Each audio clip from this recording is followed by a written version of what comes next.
And that's a pretty decent ass to grass squat, isn't it?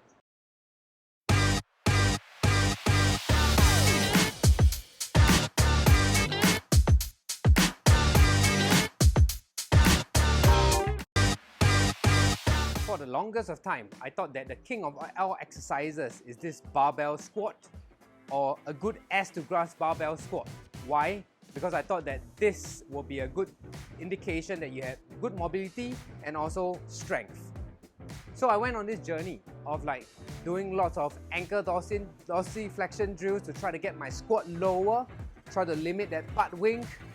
I also did lots of hip mobility drill. A lot of the FRC stuff, the 90-90 pills and rails, it's not that those things don't work. I got to my goal, right? Like in the beginning of the video, I did an ass to grass barbell squat. That was decent, isn't it? But I still had this chronic lower back pain on my left, especially when I'm doing low level activities. Say I'm walking or maybe standing around waiting for public transport. But when it comes to the high level activities, running, playing football, it was not really there. Only when I rested or when I'm seated for long periods. I'm sure most of you can identify. So let's examine my seemingly perfect ass to grass squat. Now I have a video of myself doing a bodyweight squat. It's actually the same, even when it's loaded and unloaded. My hip is actually shifting towards the right as I descend into the squat. Now, at the bottom of the squat, you can see that my right hip is actually higher than my left side. And also look at the knees.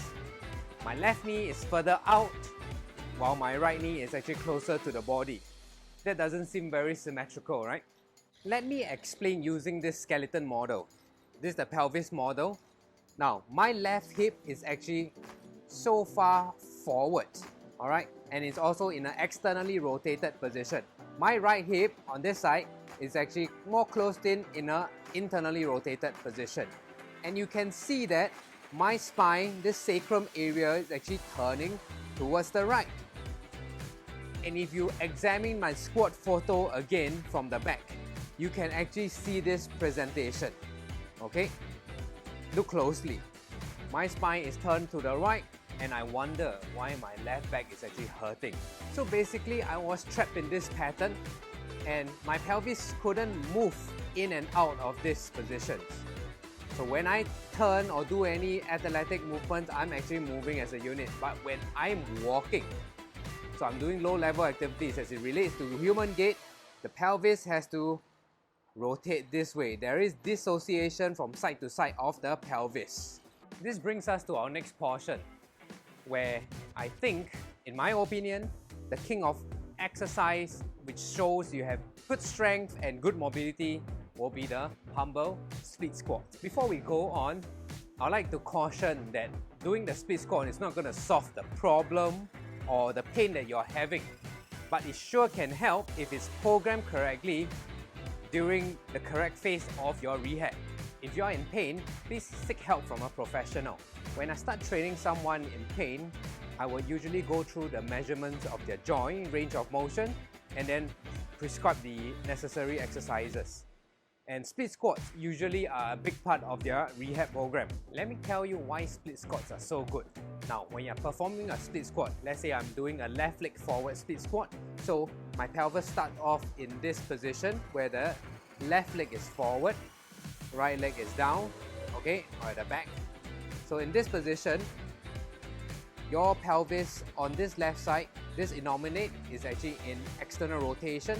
Now, as you go deeper into hip flexion, so your thigh moves closer to your hip, this sacrum, this bone here is called the sacrum, mutates and rotates towards that left side. So if you're at the bottom of a split squat, your sacrum should be facing your left side, ideally, if you don't have any other compensations, okay? And then with your right knee down, pointing down towards the ground, with your spine turning towards the left. Now, if we do it from the right, same thing is going to happen. So if you do your split squat correctly, we are restoring and working through these relative motions of the pelvis. As I mentioned earlier, relative motions is required for our most basic motion, the locomotion, walking. So as it relates to human walking gait, as we take a step forward with our left leg, right, the thigh bone swings out. As we strike the ground with our heel, our pelvis will actually be in external rotation, or have to be in external rotation. And then as we go through stance phase, the pelvis internally rotates, sacrum nutates and faces the stance leg. Now as we propel ourselves forward, okay, our pelvis has to externally rotate, sense that force into the ground. Okay, we go into our toe off, sacrum re-counter nutates, okay, and then we go through this cycle on the other side as well. My lower back pain has since gotten better ever since I programmed split squats in the correct phase, of course. So have a lot of my clients who have benefited from that. So go work on your split squats and see your strength and mobility improve, even on your heavier lifts, like your barbell squat, sorry. So if you found this video helpful, please help me like and subscribe, share this with your friends, and see you the next time.